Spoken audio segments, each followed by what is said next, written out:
অবশ্যই ভাই, কেন ফিরতে পারবে না? 100% বাংলাদেশ ফিরতে পারবে। হয়তো একটু বোলিংটা চাপায় রাখতে পারলে মনে হয়তো বাংলাদেশের সুযোগ হয়তো পরের ম্যাচে বাংলাদেশ ঘুরে দাঁড়ানোর মতো অ্যাবিলিটি আছে তাদের। যখন বাংলাদেশ ভালো খেলে তখন গ্যালারি সবাই মানে টাকাই থাকে। মিরাজের আমি বলি যে তার মানে ভালো, ক্যাপ্টেন্সি ভালো, মানে ঘুম নাই এখন, ফ্রেশ পরিষে তারপরে দেখি কি করা যায়। মন খারাপ হওয়ার কথা, যেখানে শুনছি যে 280 করলেও বাংলাদেশ জিতবে, সেখানে 294 রান করার পরও হারছি। তবে এইটাই ক্রিকেট, এটাই মানতে হইব। তবে বলবো যে খুব ভালো ব্যাটিং হয়েছে, বলিংটা অতটা ভালো হয় নাই। তবে বলিংটা এমন একটু ভালো হইলে হয়তো বা বাংলাদেশ জয় পেত।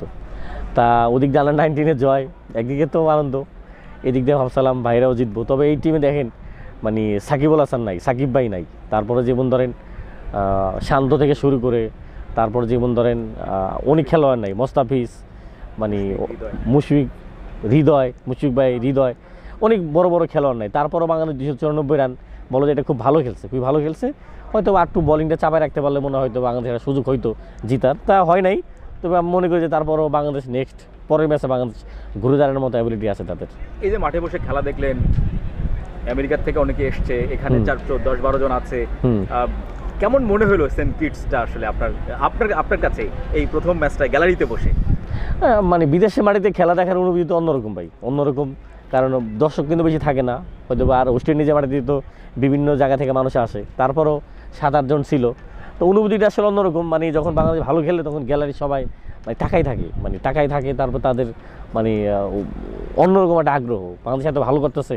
তো সেদিক দিয়ে খুব ভালো লাগে যখন এরা মানে ভালো বলে। তা দিন শেষে আসলে হেরে গেল, তারপরেও আশায় আছে পরের ম্যাচের জন্য।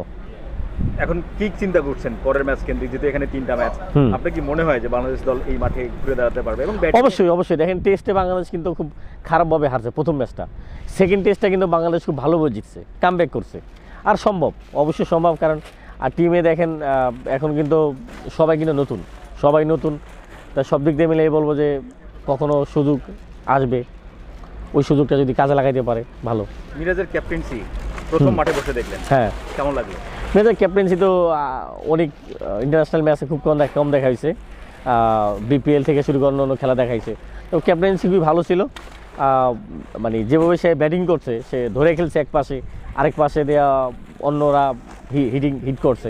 তো ওদিকে মিরাজের ক্যাপ্টেন্সি খুবই ভালো। তবে 2-1টা ম্যাচ দিয়ে আসলেই বলা যাবে না যে মানে হারার কারণে অনেক সময় দেখা যায় যে বলে যে ক্যাপ্টেন্সি ভালো না।